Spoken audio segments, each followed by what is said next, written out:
Welcome to Canine Handler Fitness.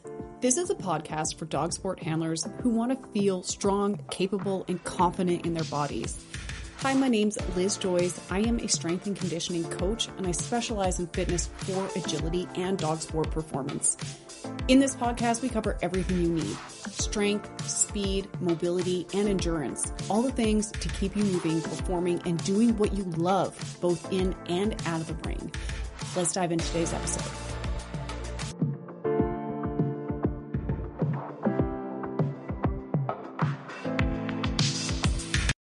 Hey y'all, welcome back to the podcast. Today's conversation is one that I am really excited to have and to bring to you. We're talking about tugging, and not just as a training tool for our dogs, because that is important. A lot of dogs love tugging, but it's also a physical skill for handlers, and there's a lot of safety tips. Tugging is powerful, or it can be. It's dynamic and fun, but it's also one of the places where handlers can, quietly or not so quietly get hurt, and often without even realizing like how they can keep themselves in a safer position or thinking about how much demand it places on them as humans. I got a guest for us today. She's one of my favorite humans in the world. This is Shade Whitesel.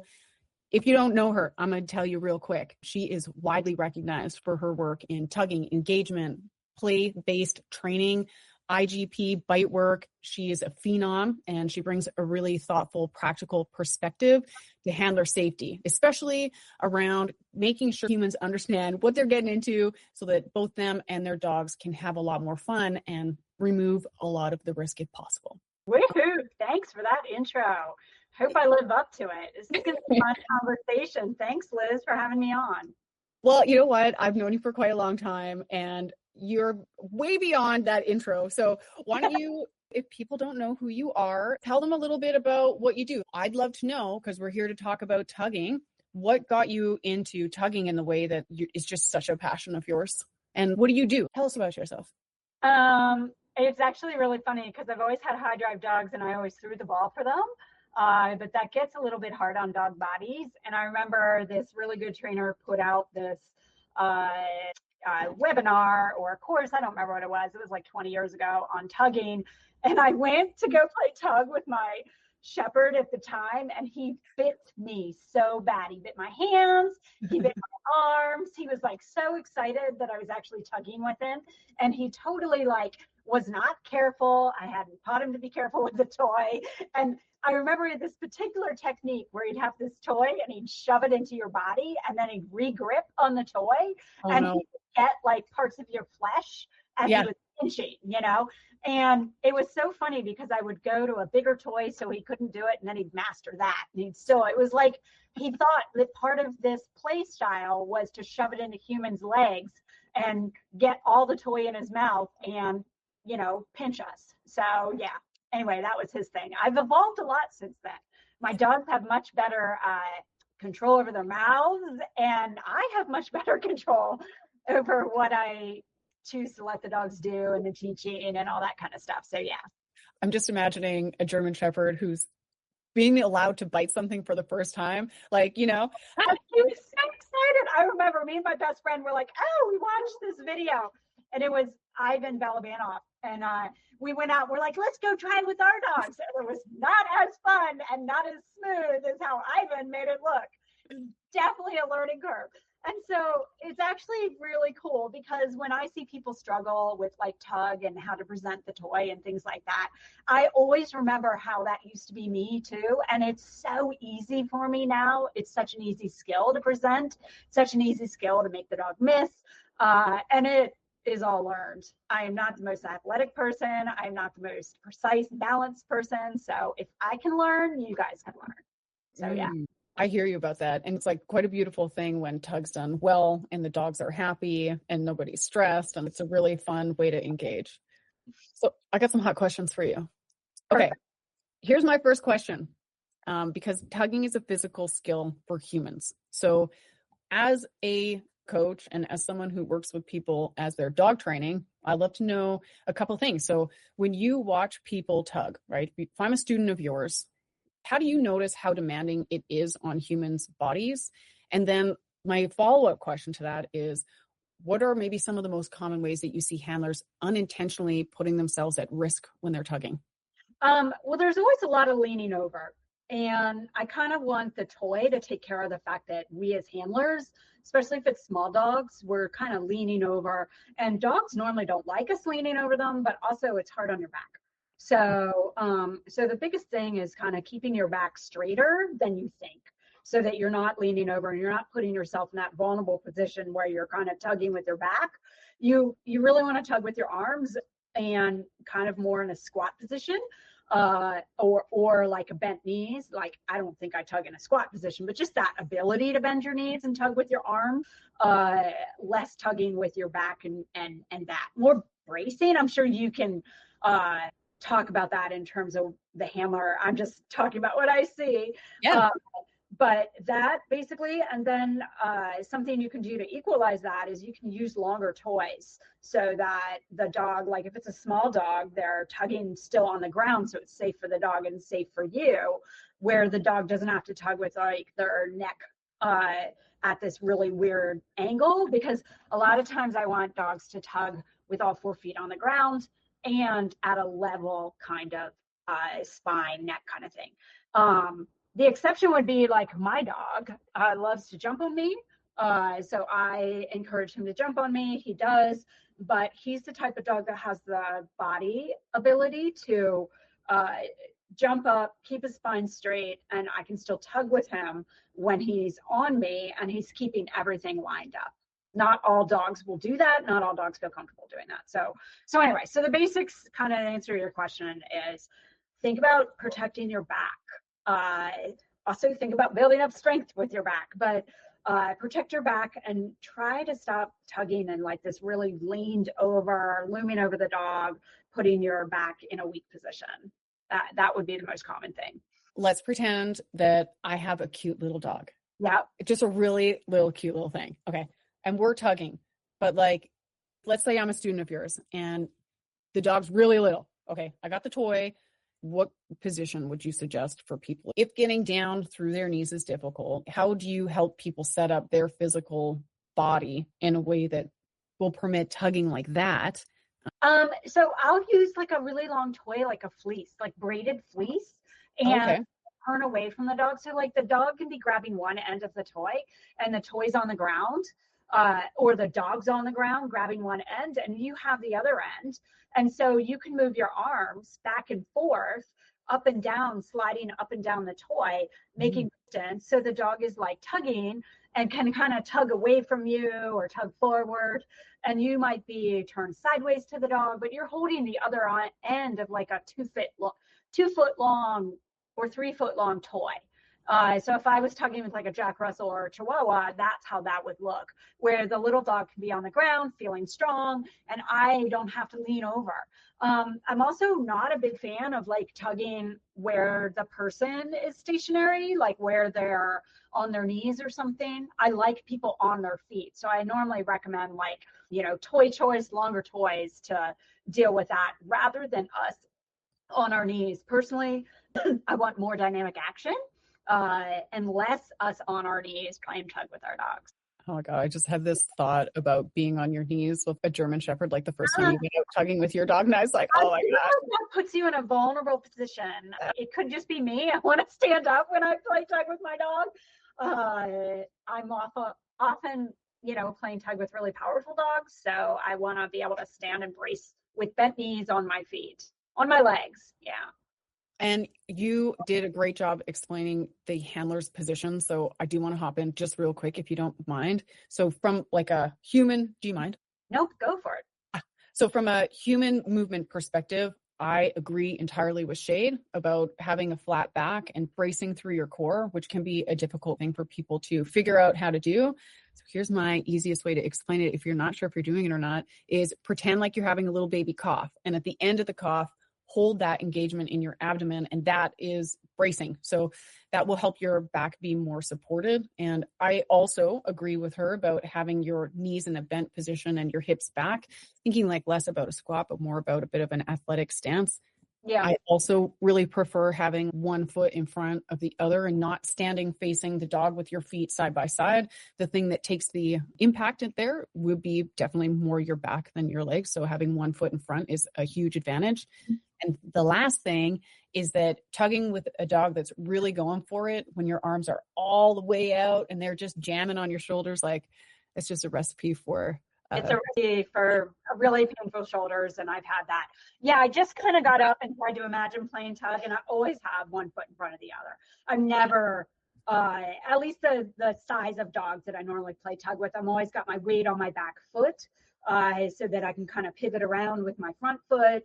It would be the same if I'm holding a dog for protection work. I've got the all the weight in my rear and back shift, and I'm using my front leg as a pivot. So the same thing would be true if I'm playing tug with my dog, no matter where that dog is. Of course, if you've got, kind of getting back to the little Chihuahua, is less harmful for you. And that's where I'm thinking more about the dog safety. I don't particularly want to tug with feet off the ground or even front feet off the ground with the majority of dogs. When you do that, they put themselves in just icky neck positions. And oftentimes, depending on the dog, it's not as fun for them as well. So both handler and dog safety. Okay, I thought of another question. Could it be true if you were tugging with a dog and you were squared up to them from a safety perspective? We agree it's safer to have one foot forward. Yeah. Is it also more physical pressure on the dog? Not physical pressure, but pressure on the dog if you're like squared up and facing them? Could that maybe be a little less fun? Yes, definitely. I always tell people to like turn sideways to the dog so that you're kind of able to go down to one arm. And that definitely, you're only grabbing it with like one arm. And so that can definitely be a much easier stance for the dog to tug rather than you bent over or squared up to them. I do like dogs tugging in front of you. I do want to ideally work to that, but again, with like not a formal squared up stance, it's always like weight shifting back, whether it's front or to the side. But yeah, dogs gotta have fun too. Right? It should be fun. I know they live for such a short amount of time. Let's make it magic, I am a very proud Shade Whitesel student. So we've talked in the past before about when the dogs target the toy. So the purpose of this call is to get some handler safety tips when we're tugging. You have emphasized keeping it away from your body, not facing the dog directly. But I know, and I believe that there's kind of a, specific targeting position that you want people in that's not on their body. Can you tell us a little bit about that? Do you see things come up in the dog's happiness or stress levels if the tugging is a little bit too close to the center line or too close to the person at all? I really like presenting the tug to the side of me. So I will have my hand, and usually for your average dog size, let's say 40 to 80 pounds, it would usually be waist hip level for the handler.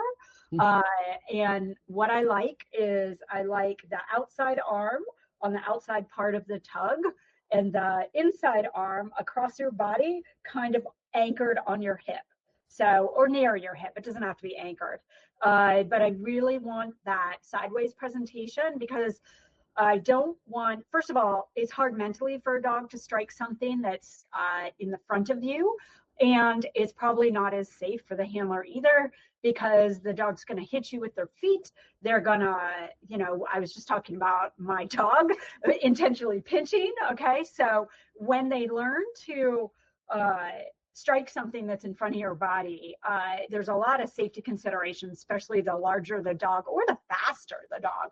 The dog can be super fast and you are safe when you're holding it out to the side, letting the dog basically take it and run with it. Okay. You're never safe when the tug is in front of you and you're letting the dog strike it in front of you. Okay. So from a handler safety thing, if you think about protection work, IGP in particular, the helper, which is the bad guy, what we call the bad guy, has the sleeve in front of him.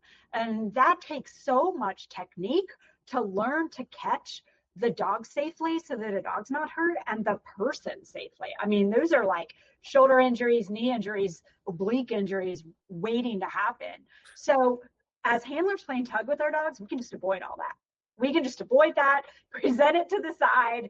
And, if the dog's not coming from a lot of distance, we can play with them on the side of us after they strike. Or if they're coming with a lot of speed, we can actually let them strike and just let them go on through. We can let go of the tug as they strike. So those things are things that I think about when I see people, playing tug with their dogs. My first dog, Hazel, that I got into training with, before I was a student of yours, I did keep the toy in front of me. And after a while, when I was learning to tug, damn, my knees are sore all the time. She's just slamming me so bad. Yes. So I got some questions about PPE, personal protective equipment. I've recently started doing more intense training with my guy. Right. So what kinds of equipment do you recommend to handlers to have on them when they're tugging for their own safety, and why? And further to that, are there specific dogs or stages of training, environments, arousal levels when gear, in your opinion, becomes non-negotiable?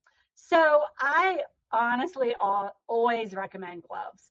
I recommend gloves with a young puppy because they're going to miss. They're not very good at targeting. So they're going to accidentally, or on purpose as you're training them, they're going to bite your hand. So older dogs, I definitely want gloves because in spite of them being trained not to bite you and targeting the toy really well, mistakes happen. And I just really don't want the dog making a mistake on the tendon of my hand. Okay, so I want a little bit of protection there. And that's a training thing. But I usually, whenever I'm playing with toys, I'm always wearing kind of medium weight leather gloves, or at the very least, I'm wearing like garden gloves, which give me a better grip on the toy and give me a little bit of protection. Okay, so that's totally what I recommend for everybody. The next thing I recommend, especially if your dog wants to jump on you or the feet come in, with Ion, we call his little paws Wolverine paws, like the comic character Wolverine. I swear he sticks his paws on you and his little nails come out. Wait, have you ever had have you ever had a pair of leggings get a slice through them from a nail? I had that happen to me once. Have you had that happen? Yes, normally I have it on my winter coats. My winter coats all have like duct taped holes in them because the dog has like the slice through my, whatever coat. So like I never buy expensive coats because they're going to get dirty, they're going to get scratched, and they're going to be like worth one season. But I got to tell you this really quick because it's hilarious. I was telling my brother, who doesn't even like dogs at all, I'm out in dog clothes. We're going to go out, but I got to change them in my dog clothes. He's like, well, what's that mean? Well, when clothes become camping clothes, it's right. Like when they're not even camping clothes anymore, but now they smell like fish too. Those are dog clothes. I have this permanent grease stain where the treats are. Dave's having a new coat for Christmas, and I don't want to wear it. It's too hot. No, I can't wear it. That's a movie coat. A little bit about that is that one of the things I want to train the dog is to come to my hand for tugging, and I want them to come to a particular hand position to bring to tug. And I really want this very clearly taught because you can manipulate where the dog goes body-wise. So if I'm wearing shorts and I don't want the dog to jump on me and come near my legs, I can present my hand down low for the dog to put the toy in my hand. So I can go out and I can wear, flip-flops and shorts and hold my, hand out, in that hunched over back weak position, or to the side. Let's just say to the side so that my dog doesn't jump on me. But most of the time, what I would recommend is at the very least with young dogs, you're kind of wearing pants and you're maybe wearing long sleeves so that any bit of like bang it into you or things like that are going to be, as you're teaching the dog, are going to be less impactful on you.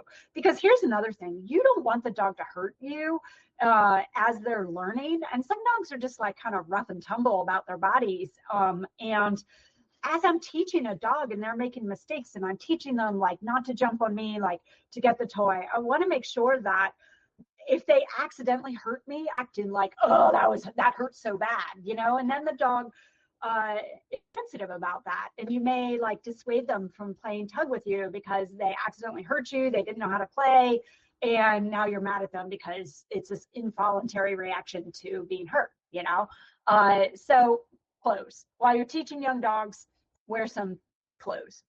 Tougher. I usually make sure I wear like jeans or something, not thin pants as I'm teaching dogs.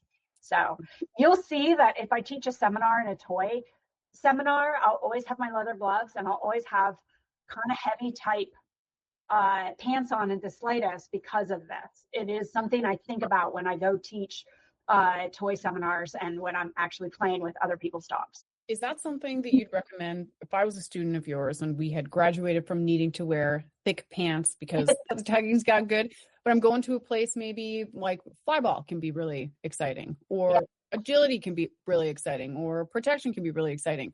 Is that something when you're thinking about the human that you would recommend people, if they know that their dog's going to maybe red line, that they think about their PPE again? I think it's a huge consideration. I do think that people should be better about thinking about that, about when their dog is more aroused and more excited. The dog is going to be prone to make mistakes. I did mention that I could play in flip-flops. I never do. I've had so many dogs like step on my feet as they're taking off for a toy, and it is not a fun sensation. So, and my reaction to having nails stuck through my arch or my foot is not a good reaction. So I wear shoes. I don't wear sandals. I rarely wear sandals. I rarely wear open, shoes. It's just something that I particularly, maybe I just have really sensitive feet, but I just don't want dogs taking off on my, so shoes are something that I do think about. That's an excellent question, Liz. Thinking about the arousal and the situation you're going to put your dog into, and then making sure that you're equipped. Because here's the thing. Yes, the dog should not jump on you until you cue it. Yes, they shouldn't bump you. No, they shouldn't land on their feet. And also, no, they shouldn't do it. But they're going to make mistakes, especially when they're young. And I really want people to be able to react in a less painful way, to give their dog some grace to make mistakes. I mean, kids are going to make mistakes. Think of your dog as a kid that is going to accidentally, take off on your foot. Put a hole in your tights. And Well, I had one more question about that, because I think quite a lot about what I'm wearing on my upper body. I've been having Levi jump up on me, but I'm wondering if that's something that you think about. Is I am concerned about having pockets that kind of are away from the body. Like I have a couple of training vests, the Iraq one, the pockets are quite close. Yeah. My other one, it's not. Yeah. And I worry about his feet getting caught, because that would be bad if his front foot got caught in that pocket and he, went off me with a lot of that could be not so good. Yeah. Is that something you think about too? That's a good thing to think about. I have a French ring style jacket vest that I rarely ever wear because of it has huge pockets, and it's really great because it's big enough and it fits over my winter coats for winter night training, but it's bad in terms of the dog being capable of having their paw stuck. There's also, like, I guess I'm always thinking about pants more. There's a particular type of Carhartt pants that I wear that have a little loop in them for the hammer that I've also seen dogs get their paws stuck in. So there are some, so it is something that I stopped wearing because of things like that. So yeah, I'm always thinking more in terms of dirt and less in terms of them getting their paws stuck. So you're thinking better about the dog's safety. I'm like, you're getting me all dirty. I just handle that by wearing all black all the time. I was training Megan Foster the other day. She showed up in all black. She said, I dressed up as Liz for Halloween. Well, it's so funny. I'm looking at, like, how other people live and they have white things. And I'm just like, who has white things? Like, who has in particular? White pants. White pants. I'd be afraid to sit down. Like white socks? What? Why? These are just disposable. Oh my, white pants. Yeah, no, me either. The uniform for the national competition I did in was CVG, which is an organization of IGP, all these initials. And you had to wear a white top.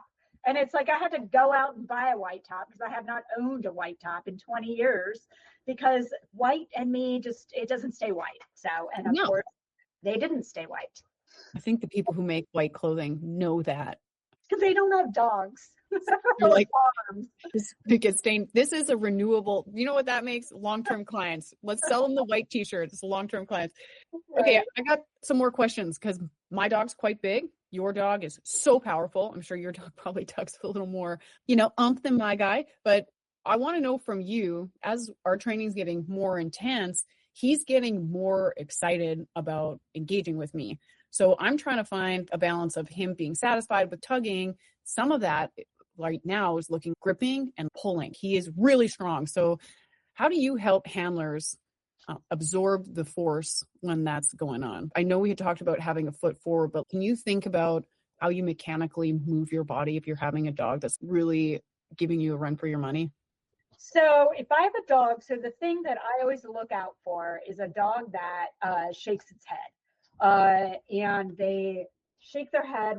There's various names, kill thrash, counter, whatever. But that particular head thrash that a powerful dog does with intent, I will tell people when they're young to reinforce it because it's how the dog fights. But as they get older, I want people to let go and not try to hold on to the toy when the dog kill thrashes. It can be really bad for your wrists. It can be really bad for your shoulder. So if the dog is very intense about shaking their head while they're pulling, I always want people to let go. It's a rare person that can actually hold on. The other thing to think about is toy choice is going to really help you with this. If there's flimsy handled toys and you're trying to hang on and your dog kill thrashes, shakes their head, it can be really hard on your wrists. Where if you have a stiffer type of handle or you're holding the end of the tug and it's a stiff tug, that is much easier for the human to keep a hold of and much less harmful for our wrists and our shoulders. So that's something I look at. If you're not strong, I tell people to let go and then use like stiff handles. Another thing about toy choice, I just thought of this, and this may have been a safety thing for me, is that I always want people to only have toys with like one biting surface. And I think this is one because I want the dog to be able to target one biting surface instead of like a toy that has like multiple biting surfaces on the same toy, like a fluttering thing. But it also allows the handler to know exactly where the dog's going to bite and to brace and prepare their body for that as well. It's a predictable thing for the handler as well. So while I initially thought about it from the dog's point of view, I think that it's probably a human point of view too, thinking about those stiff handles, one biting surface, the person being able to brace themselves for the impact or decide to let go, those kinds of things. Yeah, because when things are happening at a fast pace and there's a lot of emotion there, it's probably great to have as much predictability as you can. Yes, exactly. So yeah. This summer I found this old toy of mine that had the bungee cord handle and then a fleecy thing in the middle and then a holy roller at the end. And my dog's eyes, when I brought this thing out, he was like, I don't even know what to do. I'm just going to bite it all. I don't know which part to bite. Exactly. I'm going to get it out. So speaking of that, bungee handles can be really good for teaching dogs to tug. They can be good for shock absorbers, or depending on the powerfulness of your dog, they can be awful. I never play with bungee stuff with my own dogs. This sounds like a really unsafe thing where they're just going to drag me around. Not something that I do, but I know that it can help people with smaller type of dogs. It can help provide more reinforcement for the dog. The other thing to think about is there's two ways that dogs like to play with toys. They like to pull, and that can be way harder on your body, all of which we've kind of discussed about the body. And then like a dog that likes to push the tug, that can actually be way easier on your body if you get the dog to do it in a way that is easy for you. So if you have a dog that likes to push the toy into you, like my other dog that was biting people and they target your knees, that's not a good thing. That's not safe for you. But if you can get that type of dog to jump up on your waist, what happens is you just sort of hang out and you sway back and forth with the dog like pushing it in, and it's super easy. So I always tell people when I see the stereotypical body language of a dog that likes to push, they kind of like to get up and over the toy and arch their neck over it. Then I tell people to get them up on their waist and kind of push the toy with their palms so that it can become this really easy give and take thing that's easy for the handler and still satisfies the dog. The mechanics of push toy play is harder for me. It's harder to learn, but once you have it and once you got a dog that likes it, it's so much easier. So like Ion really likes to push, and I just sort of push his chest And he's just like, oh, I love that. And it's just like, it's not hard on me. I don't have to worry about the head thrash. And I'm not even holding the toy, and he can do whatever he wants. And I'm just, yeah, it's super easy. One of Levi's favorite playthings is that he'll get something in his mouth, right? Because, I don't need a tooth hug on my arm. He can tooth hug the toy. Right. And he'll come up and put his front feet on me. And I just kind of grab his neck and just move him side to side. And he just, I do that with Ion too. He appreciates it. He likes that way. Yeah. He loves it too. All right. Well, I've come to the end of my list of questions. One thing I will say that I've really appreciated about learning about toys from you is how thoughtfully you put it together from the handler's perspective, as we've talked about, all of the things that you think about for humans, how we're going to be safe, and also how we can have success. But you put so much attention and effort into making it a positive experience for people and for the dogs, and helping that it's like the line of communication between the handler and the dog for you is such a priority. And the clarity that you give people is just, anyway, it's amazing. So I really appreciate how you teach people. I really appreciate you. So if you have any closing advice, or people did want to learn how to work with you, or can you tell people where they can find you? Oh, thanks for those kind words, Liz. That's really nice of you. And I have really worked on my ability to teach people, because when I became a dog trainer, I wanted to train dogs and I didn't want to train people. And dog training is all about teaching the person. And you can be the best dog trainer in the world, and if you can't impart that knowledge onto the people, then you can't pass your knowledge on. So it's just it doesn't work. So thanks. I've worked hard at trying to be better about teaching people. So if you do have a dog that is attracted to toys and is kind of, doesn't have a lot of structure with the toys, and you want to use the toys for something like teaching sport skills, getting the toy back, things like that, I do have my popular FDSA toy class coming up in the February online term. So there's that for sure. Can I ask a question about that? Yeah, go for it. Okay, so we all know you're going to be like, oh, whatever. Shade just won IGP2, level 2 national champion with her dog Ion. Don't brush it off. It's a big deal. So we know you like to do bitey stuff with big dogs. Yeah. When you say prepping for different dog sports, what kinds of dog sports are you preparing people for to use Tug as a reward? Is this a universal thing, or do you kind of only prefer to work with people who do bite sports? It's a universal thing. Playing with toys is for anybody. If you have a dog who likes toys, I want you to put some structure into that, even if you're a pet person.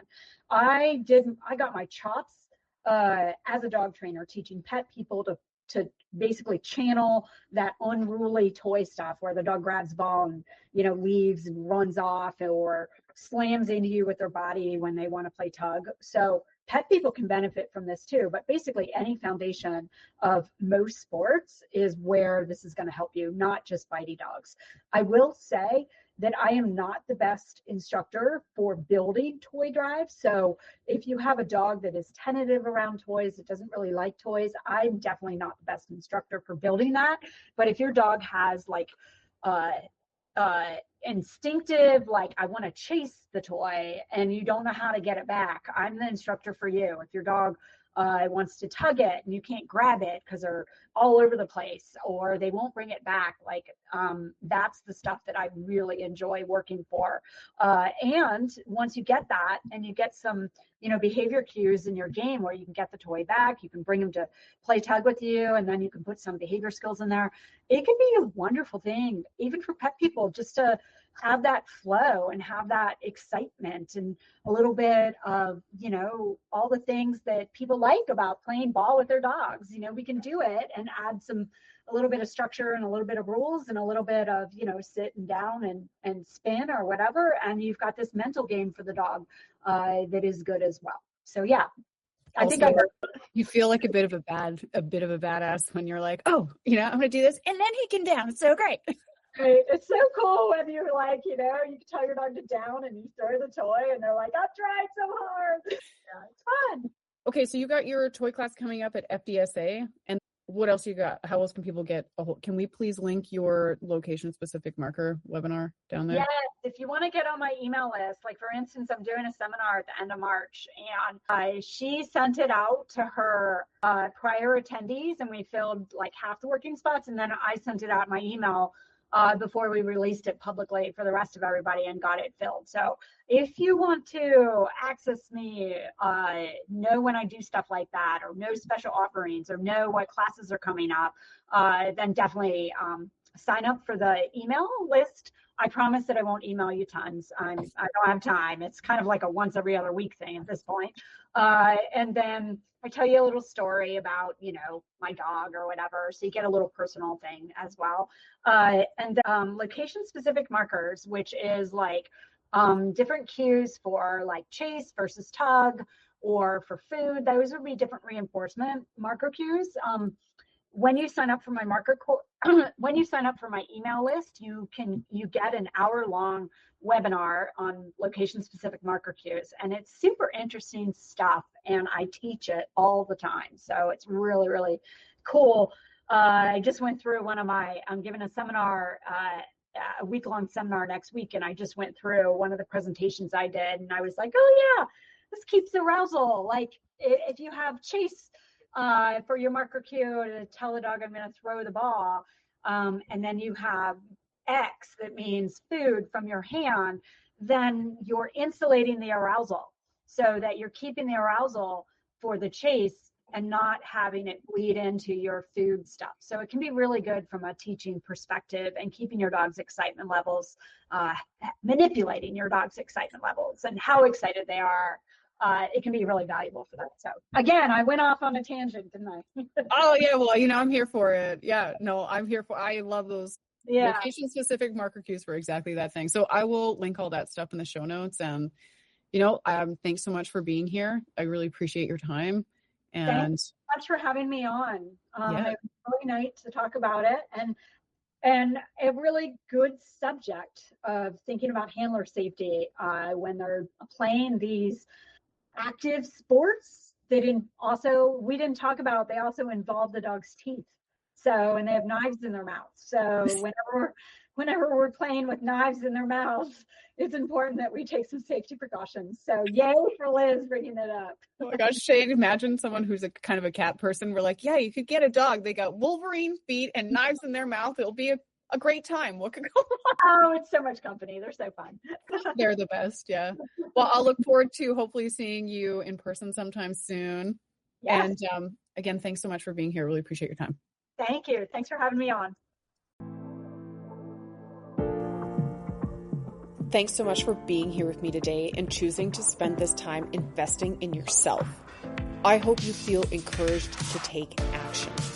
Even the smallest steps forward will add up in ways you cannot even imagine yet.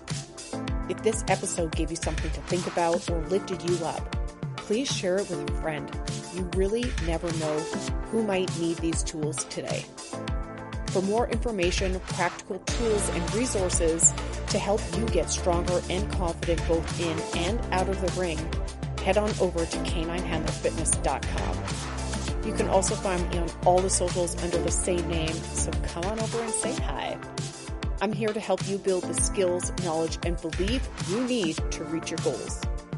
Keep going, keep learning, and most of all, keep showing up for yourself. You've got this, and I'll be here cheering for you every step of the way.